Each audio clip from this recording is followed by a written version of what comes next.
Boa tarde.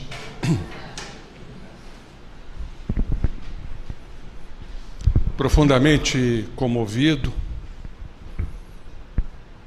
por esse prelúdio, eu me responsabilizo em dar continuidade. E a responsabilidade caiu sobre os meus ombros de ter esse privilégio de poder falar no dia 18 de abril, relembrando a nossa doutrina amada, redentora e renovadora. E como diz Maria, tudo passa. Nós vamos passar na história, mas vai ficar o nosso legado. E sabem qual é o nosso legado? O trabalho. A necessidade do trabalho. E vamos trabalhar eternamente. E aqui eu me prosterno aos pés de Jesus e ao nosso Pai, e só me sinto profundamente grato por estar nesse momento, para um momento muito mais grandioso que nos aguarda. Quando as portas se abrirão para essa luz celestial,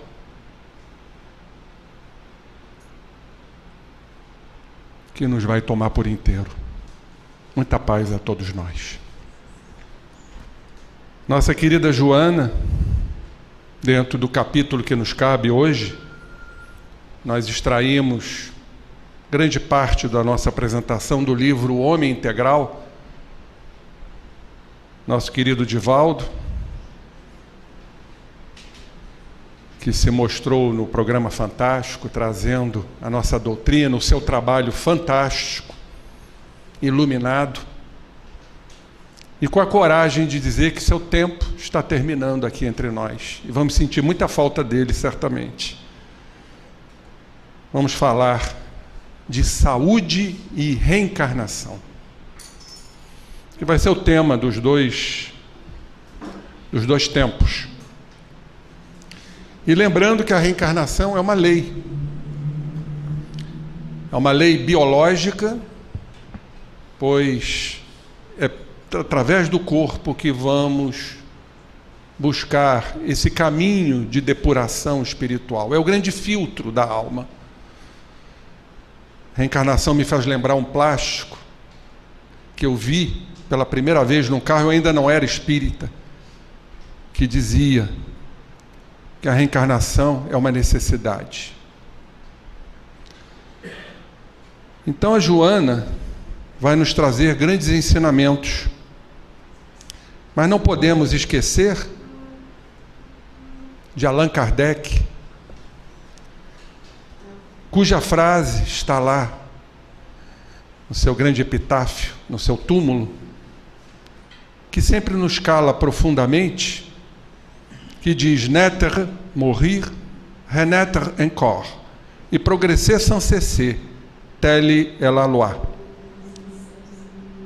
Nascer, morrer, renascer sempre e progredir sem cessar. Esta é a lei. Que beleza! Isso nos motiva, nos engalana para continuarmos a cada instante, a cada momento, vivenciando esses instantes tão belos, que são únicos, como vivenciamos agora, porque não retornam mais, mas certamente ficam gravados no nosso psiquismo, no nosso espírito imortal. E vamos falar um pouquinho de doutrina espírita, já que estamos comemorando quantos anos? A matemática está me fugindo. 100? Vai dar... Matemática rápida. 158. Que beleza, né? Então vocês estão vendo como a doutrina ainda é jovial. Como ela ainda está iniciando. E, no entanto, a gente vê o progresso dela. Eu nos meus parcos conhecimentos, mas já estou viajando um pouquinho. Já estou saindo do meu casulo, chamado Nova Friburgo, já venho ao Rio, já vou em algumas cidades. Final do mês estarei em São Luís, do Maranhão, convite do nosso irmão Herbert.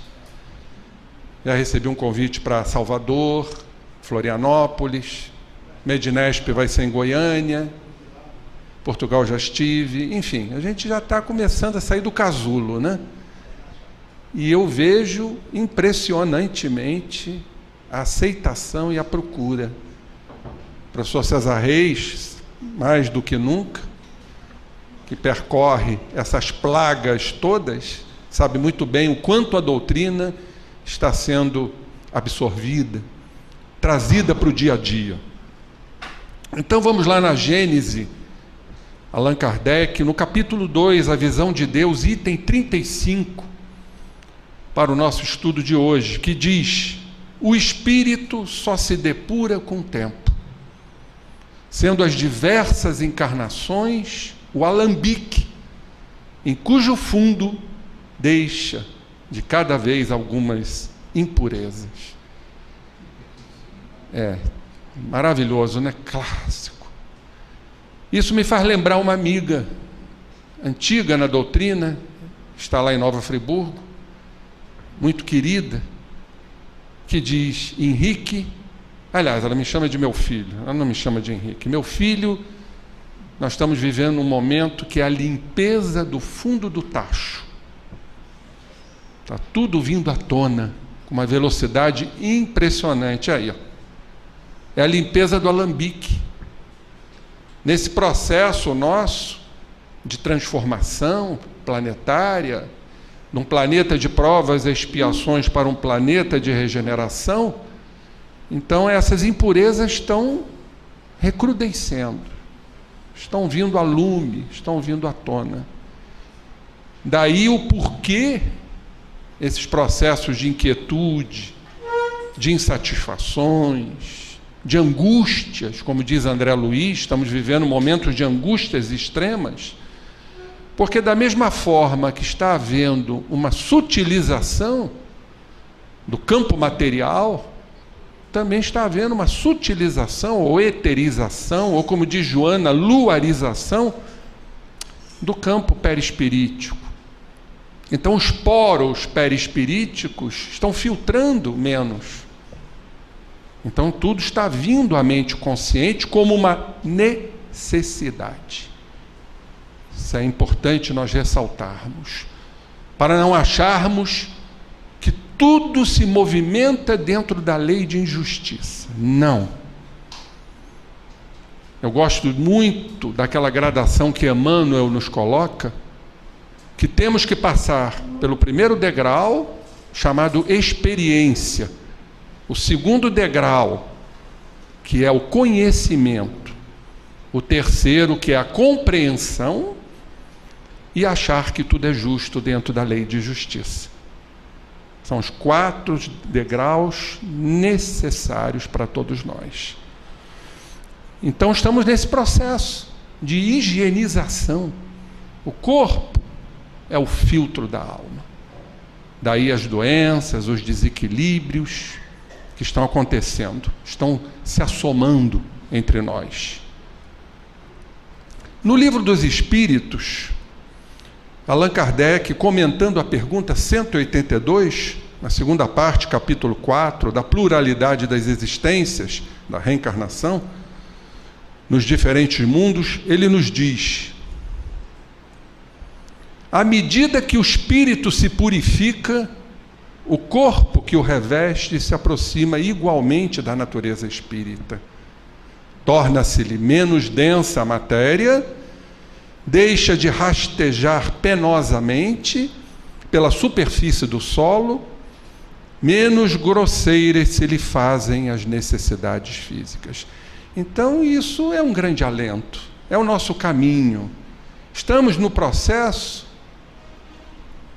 veloz, poderíamos dizer, de purificação.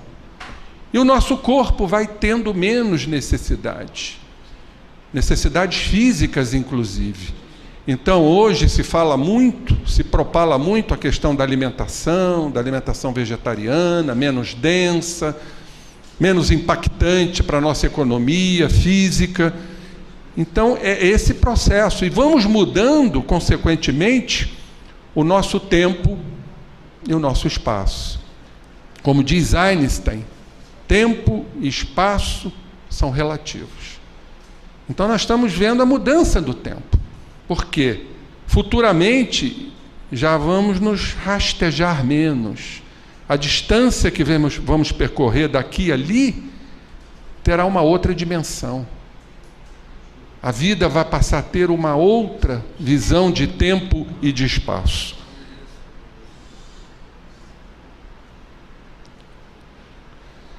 Então, continuando, da purificação do espírito vai decorrer o aperfeiçoamento moral para os seres que eles constituem quando encarnados.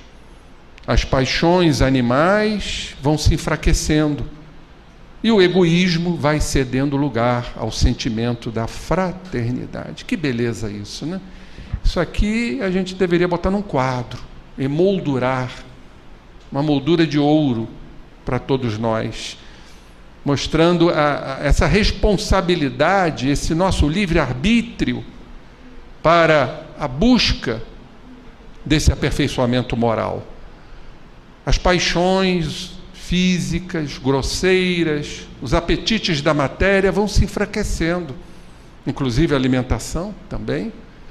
A Joana, ela tem uma colocação muito interessante num dos seus livros, que diz que nós somos ainda seres subdiafragmáticos. Ou seja, atendendo os interesses subdiafragmáticos. Para quem não sabe, o diafragma é uma membrana que divide o tórax do abdômen. É uma membrana importantíssima na respiração. Aliás, utilizamos pouco. Respiramos muito com o terço superior dos nossos campos pleuropulmonares e não utilizamos devidamente o diafragma. Mas o que ela diz?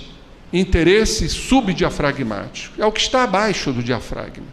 E, fundamentalmente, dentro dessa visão, seria a alimentação e o sexo. Sexo desenfreado, promíscuo, sem responsabilidade, sem troca de energias, apenas atendendo os interesses do ego. Mas isso vai se enfraquecendo, meus irmãos, pela própria evolução e pela dor, tão necessária nesse processo. Então, continuando, quanto menos material o corpo, menos sujeito às vicissitudes que o desorganizam. E a reencarnação vai propiciando tudo isso. Vamos sofrendo menos. Quanto mais puro o espírito, menos paixões a miná-lo. Essa ainda é uma graça da providência que desse modo abrevia os nossos sofrimentos. E isso é extremamente instigante. Quando entendemos que através de nós, do nosso livre-arbítrio, da nossa moralização, nós vamos abreviando as nossas dores e os nossos sofrimentos, que ainda estão muito presentes nesse momento de limpeza do fundo do tacho ou do alambique. O nosso querido Jung, ilustrando toda essa apresentação, tem uma frase que eu acho que é patibular. Ele nos diz, mostrando a nossa realidade, no seu livro 2 Ensaios de Psicologia Analítica. Olhem que frase. A presença excessiva do animal deturpa o homem civilizado. E a presença excessiva da civilização torna o animal doente. Mostrando a nossa realidade. Ninguém vai sair daqui santificado, se abstendo da matéria, dos prazeres materiais que nos motivam. Aí está lá no Livro dos Espíritos, qual é o limite do supérfluo e do necessário. É saber segurar o pé, como dizem os franceses, savoir prendre son pied, saber segurar o prazer, saber equilibrá-lo, dentro do nosso equilíbrio psíquico. Então, esse animal bestial que ainda está presente em muitos de nós, são os instintos, tanto que nós temos o cérebro reptiliano, segundo Paul MacLean, e o nosso Calderaro fala isso na obra de André Luiz, os 3 andares. Nós temos hoje o neocórtex, que é exatamente para regular tudo isso, esse animal que está em nós ainda, que muitas vezes se manifesta inopinadamente, através de uma reação brutal, selvagem, medieval, que desconhecemos. Então esse animal deturpa o homem civilizado, mas também o homem que quer se tornar muito civilizado, ainda incompatível, adoece. Adoece porque ele nega os seus prazeres que são necessários. O prazer de uma boa alimentação, o prazer do sexo quando bem realizado, os prazeres materiais. Então temos que encontrar, como diz Buda, o caminho do meio, que é o caminho do equilíbrio. O nosso querido Jung, no seu livro Tipos Psicológicos, ele diz o seguinte: como o indivíduo não é apenas um ser à parte, separado, por isso vivemos essa lei de sociedade, mas pressupõe pela sua própria existência uma relação coletiva. Diz o Jung, segue-se que o processo de individuação, que significa progresso, aprimoramento, deve conduzir a relações coletivas mais amplas e não ao isolamento. Isso é muito importante para os dias de hoje, porque o que a gente está vendo hoje é isso aqui, ó. As pessoas se isolando na prisão do ego, do egocentrismo. Tanto que um grande filósofo hindu chamado Sri Aurobindo diz que a transformação é quando mobilizamos o centro da nossa vida para uma consciência superior. Sair dessa jaula do eu.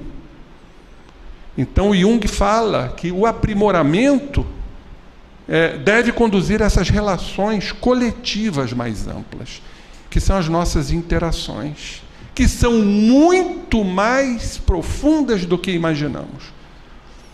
Então, uma questão que eu gosto muito e que bate muito na minha interpretação, que às vezes a gente passa batido, é a questão 459 do Livro dos Espíritos. Se eles influem em nossos atos e pensamentos. E os Espíritos respondem, muito mais do que imaginamos, a tal ponto que de ordinário são eles que vos dirigem. Como é que é isso?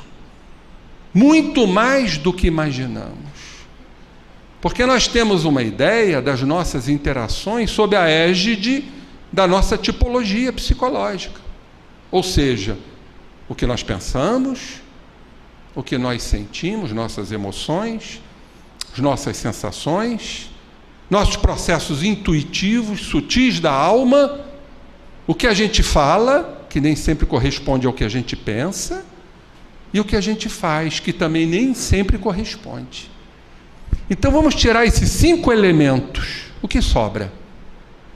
A nossa essência. Essência que vibra, que é energética. A essência do espírito, que caracteriza a essência, que é essa essência que estamos buscando, pelo autoconhecimento, pela transformação, processo de purificação. Então, nossas relações são muito mais profundas do que imaginamos. Pelas nossas próprias vibrações, nós interferimos, como diz o José Raul Teixeira, nós engordamos. E aí nós vamos aos conceitos da quântica, a interconectividade não local. É isso aqui, ó, relações coletivas. Daí suscitou a ideia do inconsciente coletivo, no nosso querido Jung. Porque nós nos relacionamos o tempo todo, mesmo que não queiramos. À vida passada, aos espíritos encarnados, desencarnados, mesmo sem a égide desses 5 elementos. Isso nos confere, meus irmãos, mais responsabilidade. Diríamos, somos o que vibramos. Lógico, se isso se expressa nos pensamentos, nos sentimentos, nas emoções, nos processos intuitivos, mas também o que nós vibramos. Então, estamos interferindo. O que a isso nos leva? A responsabilidade de mudarmos. Para isso nós temos esses elementos. Vamos mudar nossos pensamentos, nossos sentimentos, para mudarmos nossas vibrações. E as nossas interferências serão melhores, consequentemente. E vamos atrair espíritos do mesmo quilate. Isso é de uma importância franciscana. Daí o Jung, no outro livro dele, Os Arquétipos e o Inconsciente Coletivo, ter dito que a finalidade do processo do crescimento, do aprimoramento ou individuação, diz ele, é a síntese do self, que é a nossa totalidade. É o reino de Deus que estamos buscando, que não está fora de nós, encontra-se dentro de nós, e que cabe a nós buscá-lo, como filhos pródigos. Parábola do filho pródigo. Arrependidos, reconhecidos nos nossos equívocos. Claro, aí vem a reencarnação.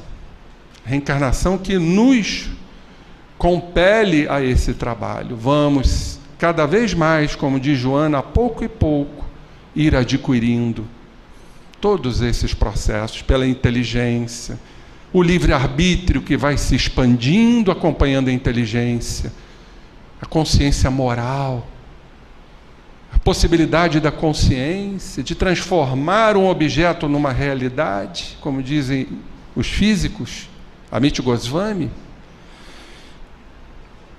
Então, Joana, no seu livro Homem Integral, tem um capítulo sobre a reencarnação. E ela nos diz que a aquisição da consciência é o resultado de um processo incessante, através do qual o psiquismo se agiganta desde o sono do espírito, naquela força molecular, aglutinadora no mineral, já para a sensibilidade no vegetal, ainda como princípio espiritual, o instinto no animal, que também está em nós. Aliás, todas essas credenciais estão em nós. E aí vem a inteligência. E da inteligência vem a razão, vem a lógica, vem o senso moral, vem a discriminação, vem a compreensão típica de seres inteligentes, que é o homem. O homem com seu neocórtex, para fazer essa avaliação, né? Esse direcionamento, esse querer, a mudança que nos compete, mudando o nosso tempo e espaço, porque ainda, meus irmãos, estamos naquela roda que os Vedas chamam de Sansara, a roda dos renascimentos, a roda das reencarnações, que Sansara em sânscrito quer dizer renascimento, dentro do tempo e espaço que ainda nos compete.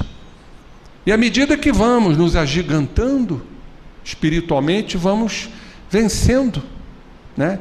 Esse lado temporal, esse espaço.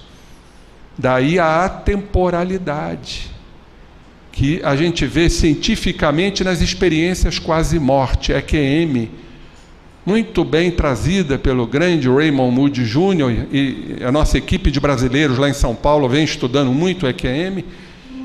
E eu tive um exemplo disso lá em Nova Friburgo, um colega meu, que passou por uma EQM materialista, infelizmente, e mesmo depois de uma EQM, eu perguntei a ele, você continua não acreditando em Deus, meu amigo? Ele falou, infelizmente ainda não. O que eu posso fazer?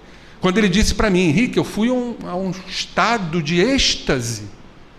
Olha aí a independência do espírito, que está lá no livro dos Espíritos. Estado estático, que não quer dizer parado, não é com S, é com X. De êxtase espiritual, de independência, de atemporalidade, um jardim lindíssimo. E ele voltou para o corpo, para ver se ele se esclarecia diante disso. Fez uma parada cardíaca, mas não aprendeu nada, vai ter que fazer a segunda. Para o bem dele. Então, diz Joana, chegando ao patamar humano, esse psiquismo, de início rudimentarmente pensante, atravessa inúmeras experiências. Olha a experiência de Emmanuel aí também, a necessidade da experiência, e nós repelimos e repudiamos as experiências que são de um valor inestimável para todos nós. A experienciar. E a dor é uma experiência que nós repelimos quando ela deve ser abarcada, assimilada, digerida, compreendida como mecanismo de evolução. Clarencio diz isso num desses meus trabalhos. Ele fala, as duas forças mais poderosas, está no livro Entre a Terra e o Céu, quais são? Clarencio diz, a força de Deus em nós e a dor, porque muda o rumo dos nossos pensamentos. Força poderosa que é a dor.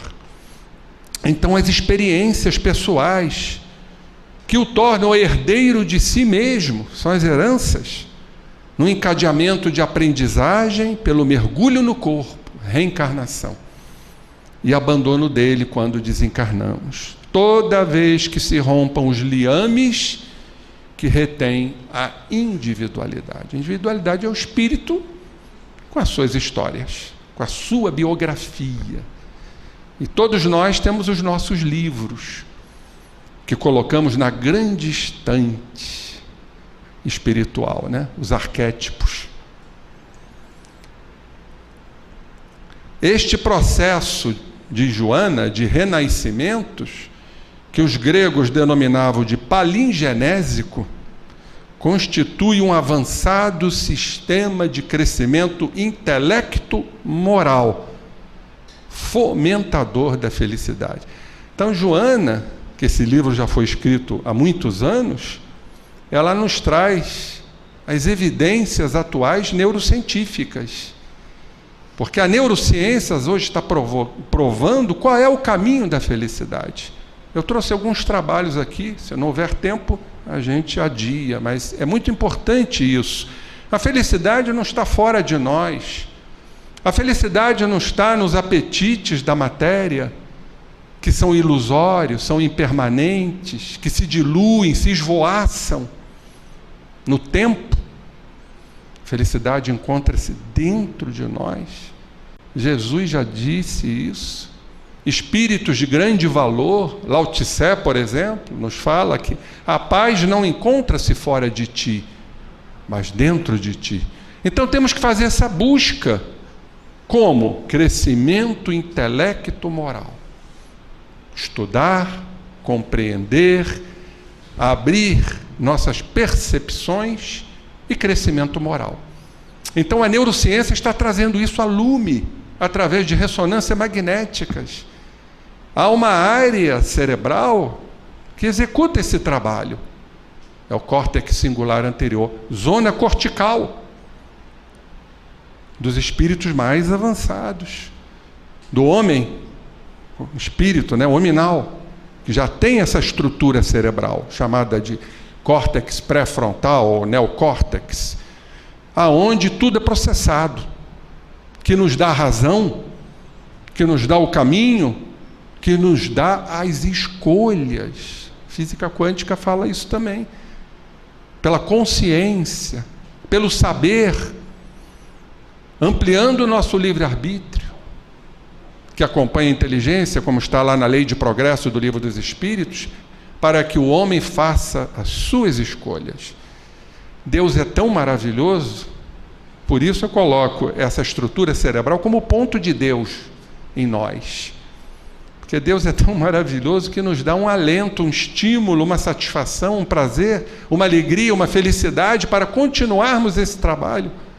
Da mesma forma que sentimos alegria e satisfação quando bebemos um copo d'água.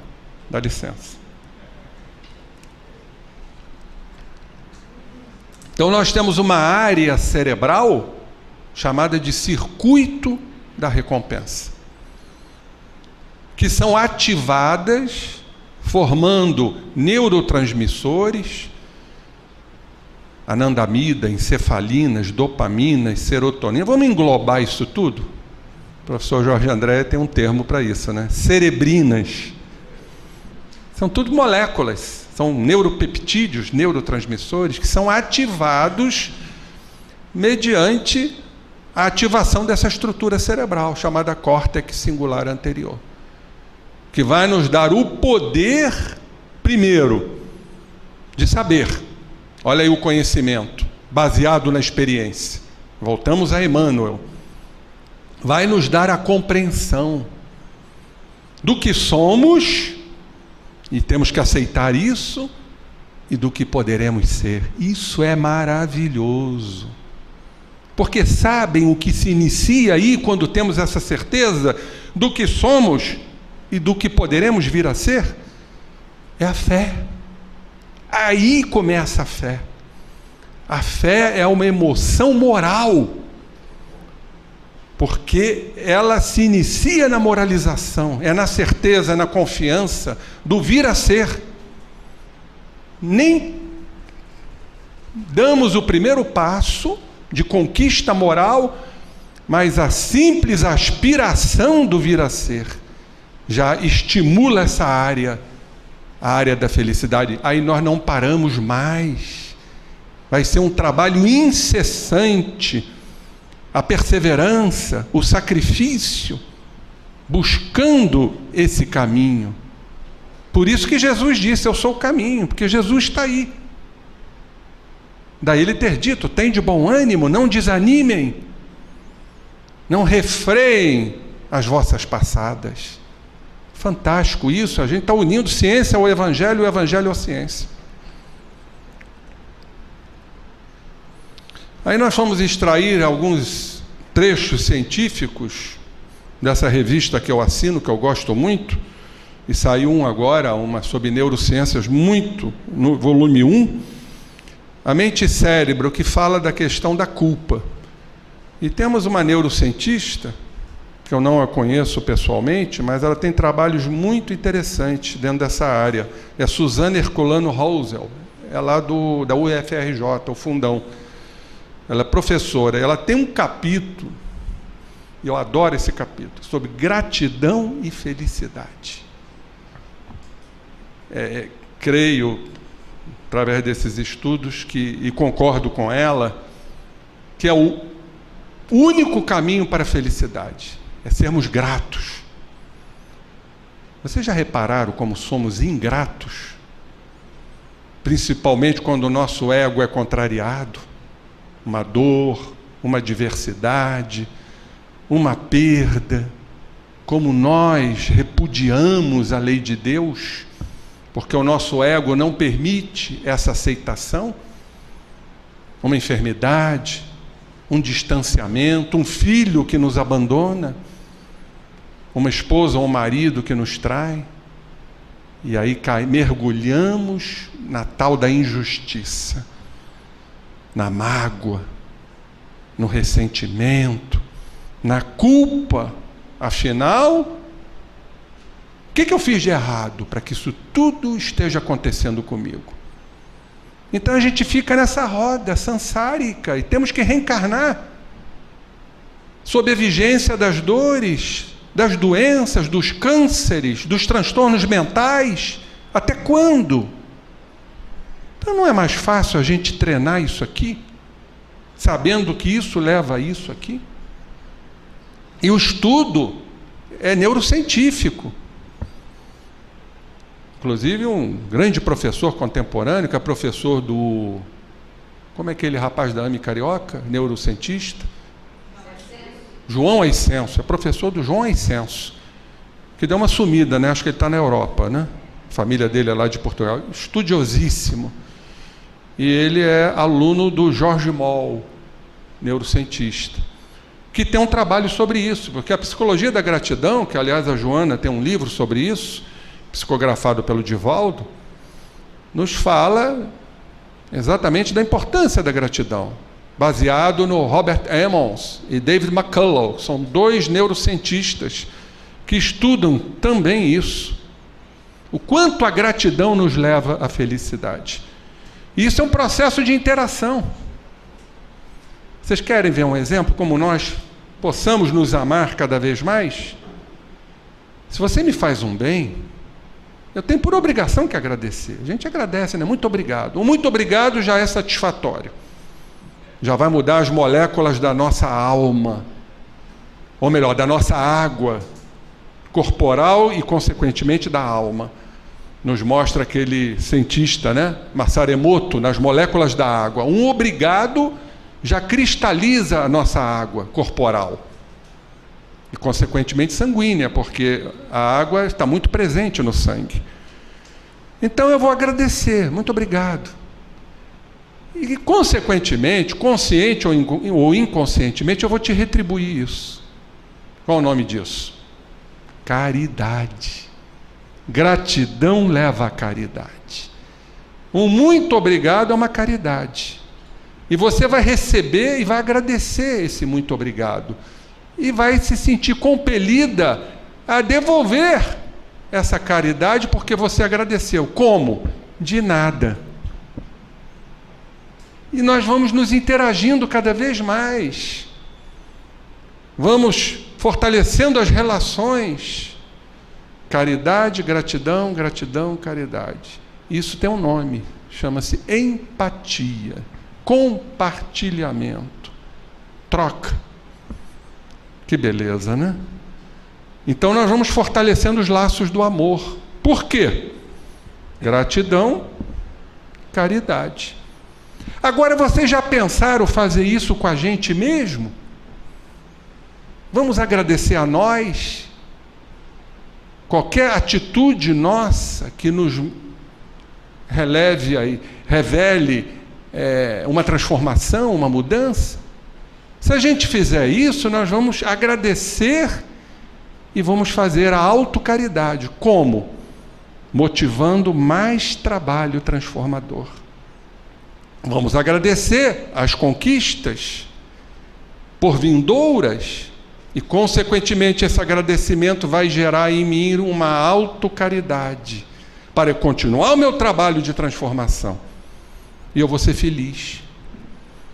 Da mesma forma que eu vou ser feliz contigo quando eu te agradeço e te dou e te devolvo através de uma caridade. Então o trabalho está todo aí, não precisamos fazer mais nada. Vamos tornar as nossas reencarnações mais sutis, cada vez mais sutis. E quiçá em outros orbes. Esse é o nosso processo, até chegarmos à condição de espíritos puros.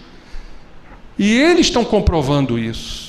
Não é a doutrina espírita, não, são neurocientistas. Que o caminho é a caridade, é a gratidão. Aí começamos a entender o que Paulo quis dizer, esse grande sábio do cristianismo. Em tudo dai graças.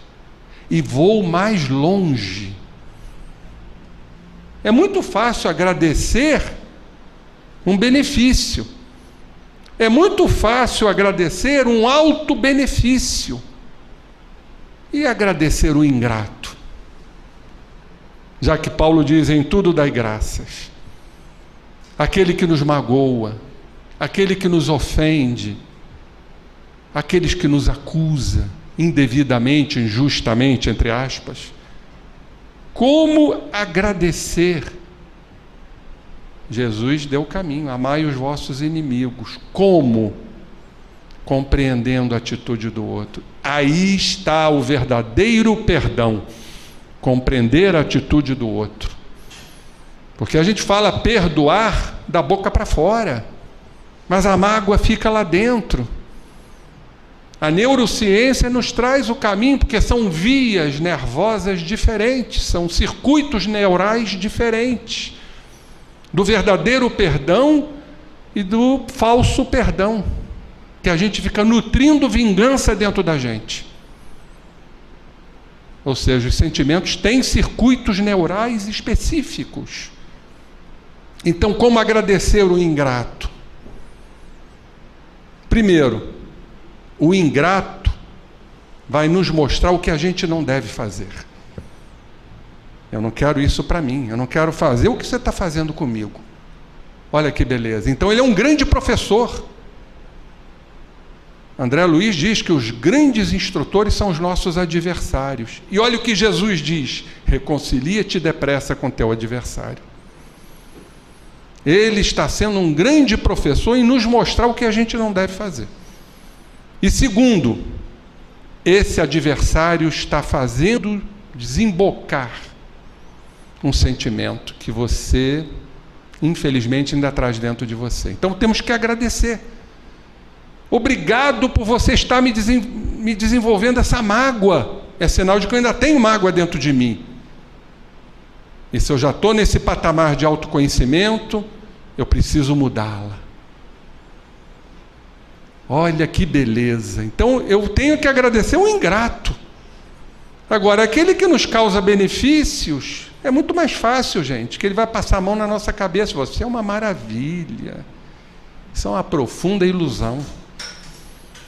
Então, temos que agradecer a essas criaturas. Diz a doutora que mais do que mera coloração à vida, as emoções, de forma geral, são hoje reconhecidas como marcadores fundamentais que atribuem valor positivo ou negativo a pessoas, coisas, lugares e acontecimentos. E é em função desse valor que tomaremos nossas próximas decisões. Então, olha a importância dessas emoções. Nós temos as emoções básicas, autômatas, do nosso automatismo, que está nas nossas lembranças, né, do passado, do pretérito, nas zonas cerebrais específicas, como o hipocampo, a amígdala, onde trazemos ali os nossos medos, as nossas raivas, as nossas agressividades. E temos as emoções morais, que é a avaliação dessas condições. Se nós estamos errando, se nós estamos acertando, se o outro está errando, se o outro está acertando, que é exatamente esse valor positivo ou negativo, para tomarmos as nossas decisões. É o livre-arbítrio, é a compreensão do certo, do errado. 780A do Livro dos Espíritos. Como o progresso intelectual pode engendrar o progresso moral, compreendendo-se o bem e o mal. Olha os opostos aí. Então temos que fazer, como diz o Jung, um processo de integração desses valores morais que nós ainda carregamos. É unir. Sexualidade não é assim? Foi comentado agora ali na sala. Unir o feminino com o masculino para sermos futuramente, como Jesus o é, seres unissexuais ou supersexuais. Supersexuais. Por isso, vamos mudar um pouquinho a frase do René Descartes, quando ele diz, penso, ele não está errado, não. Logo existo, porque isso é um atributo do espírito. Mas o Amit Goswami veio trazer uma frase mais pontual. Eu escolho, logo eu existo. E a física quântica vem nos trazendo grandes revelações nesse campo da consciência, das escolhas, da causalidade descendente, porque a consciência que vai agir sobre o átomo e não o átomo que vai formar a consciência. Então, na física quântica, que a consciência, que é o nosso lado espiritual, esse lado da avaliação, da análise, da interpretação, nós somos observadores. O observador é necessário. O que a gente observa? O outro. Aliás, a gente observa muito mais o outro, né? E até julga o outro, né? Não é que não tenhamos esse lado crítico do que é certo e do que é errado. Só que nós projetamos a nossa imagem nossa no outro, no nosso julgamento infeliz, de acusações, vilipêndios. Mas o grande observador é aquele que se vê. É o que transforma um objeto num evento real, na nossa realidade psíquica. Isso é puro autoconhecimento. Então, é o observador, isso é uma entrevista que foi concedida em 2001 por Amit Goswami. Ele diz, é o observador que converte as ondas de possibilidade. A consciência forma essas ondas de possibilidade. Os objetos quânticos em eventos e objetos reais. A nossa essência, a nossa realidade, para irmos à nossa grande essência. Joana também fala isso, o Jung fala da mesma forma. Aliás, o Jung foi muito quântico. Quem estuda a psicologia analítica do Jung, a gente vê a física quântica ali implícita nos seus dizeres, nos seus ensinamentos, nas suas interpretações. Então, diz o Goswami, essa ideia de que a consciência é um produto do cérebro, que é uma ideia materialista, nos cria paradoxos. Em vez disso, cresceu a ideia de que a consciência que também é causal. Que a consciência que também é causal. Assim cresceu a ideia da causalidade descendente, da consciência. Eu diria, nos fala Goswami, que a revolução que a física quântica trouxe com 3 conceitos revolucionários. Primeiro, o movimento descontínuo, quando o elétron pula da sua órbita e some inexplicavelmente. Por quê? Certamente o elétron saiu da sua órbita e foi para uma outra dimensão. E o que nós estamos fazendo aqui, se não buscando essa outra dimensão? Então, nosso movimento, como espíritas, é um movimento descontínuo, porque é um movimento de espiritualização. A interconectividade não localizada, não a ideia da consciência local, mas uma consciência não local, espiritual, nos interligando com os amigos espirituais ou com os obsessores, com aqueles encarnados, com o nosso passado, dentro dessa universalidade. Essa é a interconexão. Nós estamos conectados a tudo isso, formando o que nós somos, ou melhor, o que estamos ainda, né? Para verdadeiramente sermos. E, finalmente, somando-se ao conceito da causalidade ascendente, materialista, da ciência newtoniana, o conceito da causalidade descendente, que é a consciência que escolhe, olha o livre-arbítrio, através do discernimento, da compreensão, de tudo quanto falamos. Entre as possibilidades, há o evento real, a nossa realidade. Esses são os 3 conceitos revolucionários, diz o Goswami. A ponte entre a ciência e a religião, uma entrevista dele no programa Roda Viva, isso lá em 2001, na TV Cultura. Então, esses são os 3 conceitos revolucionários. Então, se houver a causalidade descendente, se pudermos identificar essa causalidade como algo que está acima da visão materialista do mundo, diz ele, é Deus que encontra seu ponto de entrada.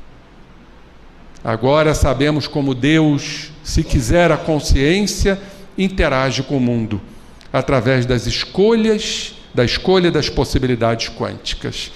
Então, Deus presente em nós. Quando é que nós nos aproximamos dele?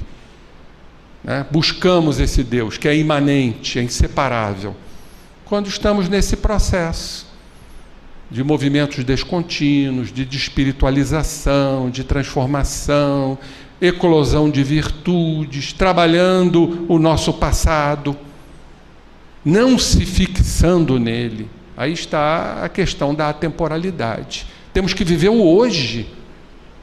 O espírita, principalmente, fica atribuindo o passado à razão da sua infelicidade. É um grande equívoco, gente. Tudo é o passado. E o que você está fazendo hoje? Na verdade, o estudo que eu fiz aqui mês passado sobre o câncer, exatamente fala sobre isso. A gente fica esquecendo hoje e atribuindo a nossa desdita, o nosso sofrimento no ontem. Tudo bem que o ontem está presente em nós, mas é o que a gente faz hoje. Porque isso é um processo, infelizmente, de transferência psicológica. Eu estou sofrendo porque eu errei muito no passado. E a gente fica preso a isso e deixa de atuar no presente. E aí a gente teme o futuro. Como é que isso se traduz no nosso campo mental? Ansiedade. Eu sofro por um futuro que ainda nem aconteceu, porque eu temo esse futuro. Eu temo errar, eu temo fracassar como eu fracassei no passado. Então a gente engloba o passado no futuro e deixa de viver o presente. O viver o aqui e o agora. Então essa escolha é nos aproximar desse Deus que está em nós, como está dito aqui. É a nossa consciência nos interligando, nos interconectando com essa consciência suprema. Onde está escrita as leis de Deus, questão do Livro dos Espíritos? Na consciência. É essa consciência. Essas são as leis de Deus que temos que buscar, pelas nossas escolhas, pelas nossas opções, pelo nosso livre-arbítrio. É ele aí, ó. Esse indiano, com essa carinha simpática. Esse é o Goswami, professor de física quântica. Já me falaram isso, vou botar aqui de novo. Parecido, né? Lembra o Chico Xavier, né? Já tinham me dito isso, realmente. Olha a carinha dele. Vive em paz, tranquilo.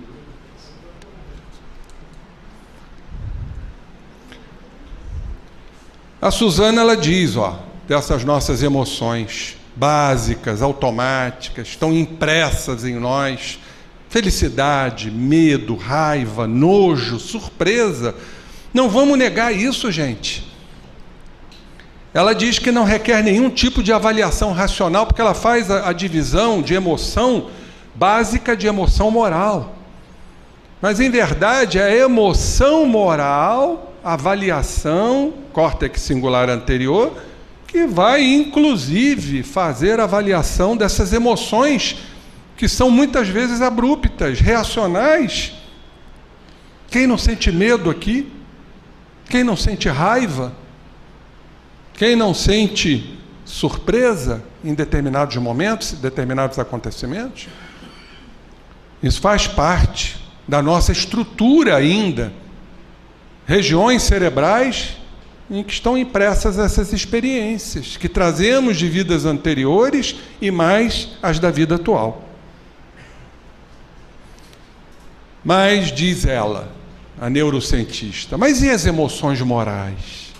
Aquelas que dependem de julgamento das intenções alheias, que é avaliação, análise, interpretação, discernimento, razão.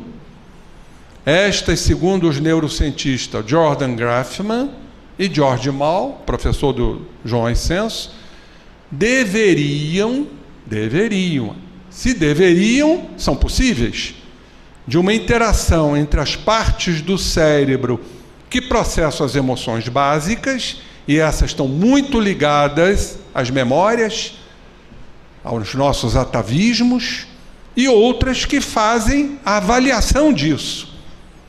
Então, vê se vocês entendem. Não é difícil. Sentir um medo.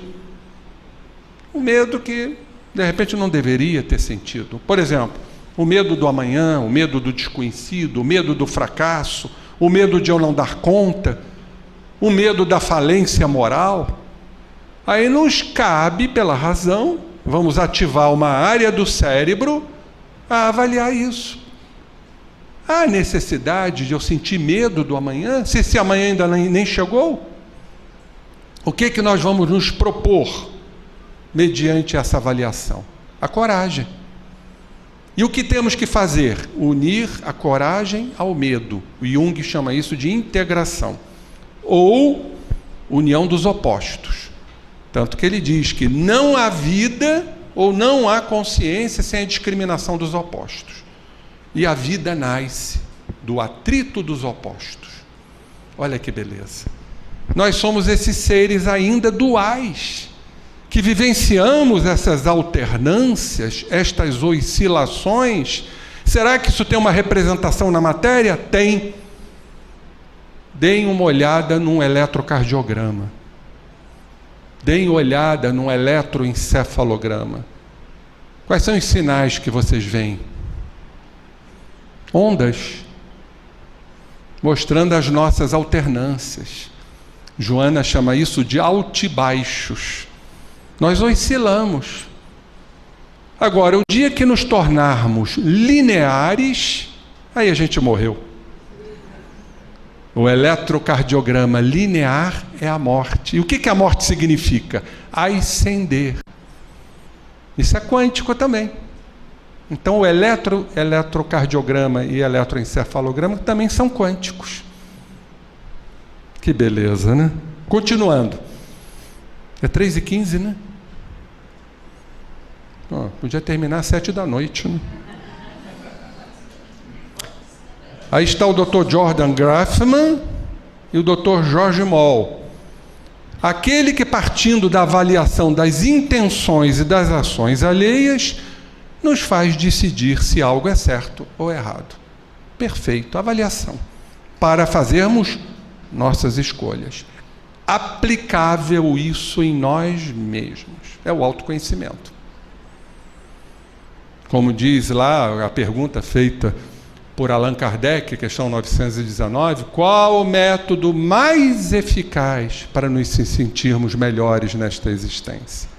Mais eficaz, é porque não há outro. Se ele é o mais, é porque não tem outro. Conheça-te a ti mesmo. Resposta de Santo Agostinho. Então, Grafman, Moll e seus colaboradores supõem que emoções morais dependam da noção de agência, que ele chama de responsabilidade. Que isso tudo que foi dito são responsabilidades. Isso é uma questão do Livro dos Espíritos. Está lá na questão 780A. Aumenta a nossa responsabilidade.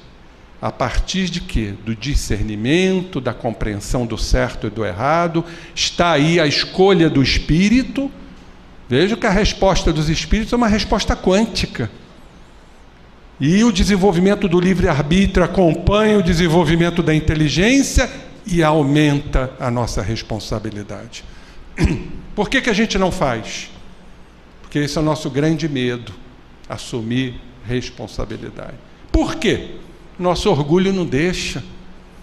A gente teme o fracasso, teme a frustração, até porque isso já aconteceu. Então a gente fica estagnado. Ficamos presos, desanimados, desmotivados. Estou falando, gente, de uma enfermidade, que é a enfermidade do século. Depressão. Depressão é isso aí. Está lá, inconsciente, no espírito, que não quer se animar para uma proposta porque ele teme fracassar. Então, responsabilidade pessoal pelos acontecimentos. Quando algo ruim acontece por conta dos outros, nós ficamos com raiva. Olha a emoção básica aí. Mas quando o infortúnio é percebido como resultado das nossas ações, nos culpamos, sentimos-nos culpados. Autopunição. E se a gente for dar um passeio nas doenças, meus irmãos, está tudo ali, ó. Depressão, transtornos da ansiedade, tudo é culpa. Tem uns que você só fala de culpa, mas nós somos espíritos que não aceitamos os erros ainda. Não temos a humildade, o auto-amor, no trabalho do autoconhecimento, para nos arrependermos, como está lá no céu e inferno, para repararmos esses erros conosco mesmo. A gente teme o julgamento, tememos a avaliação e ficamos presos. Daí a roda dos renascimentos. Pois nos enxergamos como a causa do problema.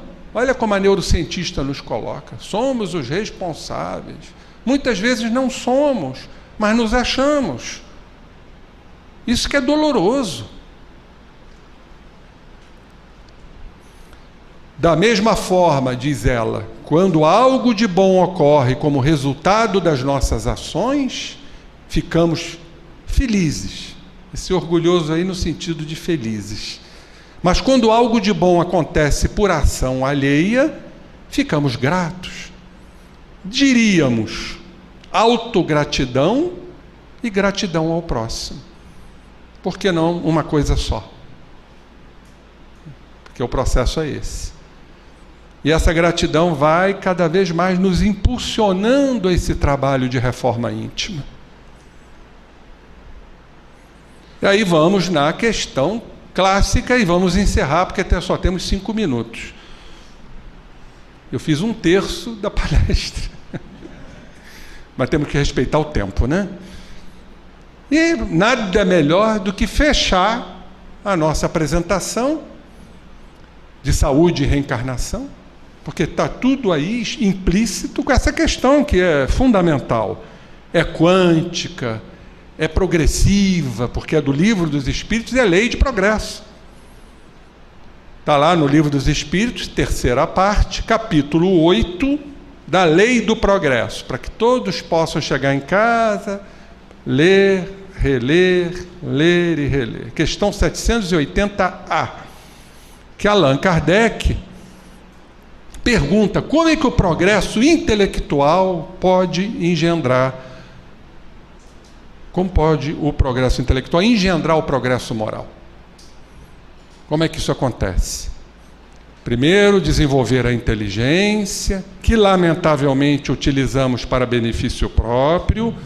Aí vem a bendita dor, como diz Clarencio no livro Entre a Terra e o Céu, e a dor vai fazer com que a gente repense a vida, a dor vai nos mostrar aonde erramos, o que precisamos modificar, não é verdade? E aí os espíritos foram felizes, como sempre, fazendo compreensíveis o bem e o mal. O homem, desde então, pode escolher, olha as escolhas conscienciais. O desenvolvimento do livre-arbítrio acompanha o da inteligência e aumenta a responsabilidade dos atos. Pois bem, nesse slide está tudo aí, gente. A autoavaliação, o que é isso?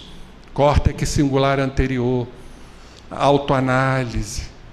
Estamos desenvolvendo o quê? Emoções morais. E aí então nós fazemos a avaliação, o autoconhecimento. Vamos falar de nós mesmos, que o progresso é individual. Aí o que vocês vão escolher entre o bem e o mal? Ah, eu quero o bem, que eu não quero sofrer. Mas também não é assim num passe de mágica. Daí a reencarnação, daí as doenças. Nós estamos buscando o quê? A saúde integral. Então a gente faz a opção. Não, eu quero o bem, fiz a escolha. É a consciência quântica. Possibilidades da consciência. Faço uma avaliação de mim mesmo, do meu objeto. Eu sou observador. E através dessa autoavaliação, dessa observação, eu transformo o meu objeto num evento real. Física quântica pura. E o que é essa realidade? O Jung bota outro nome. Realidade psíquica. É o que somos, ou melhor, o que estamos. E aí, pelo meu livre-arbítrio, que é a grande concessão divina para todos nós, costumo dizer que o livre-arbítrio é a maior de todas. Alguns vão contestar, não, é o amor. Mas até para a gente amar, a gente escolhe. Eu quero me amar no meu autoconhecimento, para poder amar o próximo e amar a Deus. É o livre-arbítrio. É o livre-arbítrio que nos encaminha para o amor. Sentimento maior. Então a grande concessão paterna é o livre-arbítrio, indiscutivelmente, que vai aumentando com a inteligência. E, consequentemente, a responsabilidade que nos cabe, gente, desse caminho, dessa escolha. Não vamos ficar livres de dores, de acúlios, aquelas lanças que nos ferem porque já cometemos tantos desatinos, mas graças a Deus. Aí vem a gratidão. Olha o caminho da felicidade, agradecermos a Deus, e Deus vai nos responder com uma caridade, vai se abrir para nós. É a simbologia do pastor que foi buscar a ovelha, quando em verdade foi a ovelha que se abriu ao pastor. É o filho pródigo que retorna. Verdadeiramente, é essa consciência maior, cósmica, suprema, essa interconectividade não local. Depois de tanta física quântica, nada como um cafezinho quântica. Até daqui a pouco.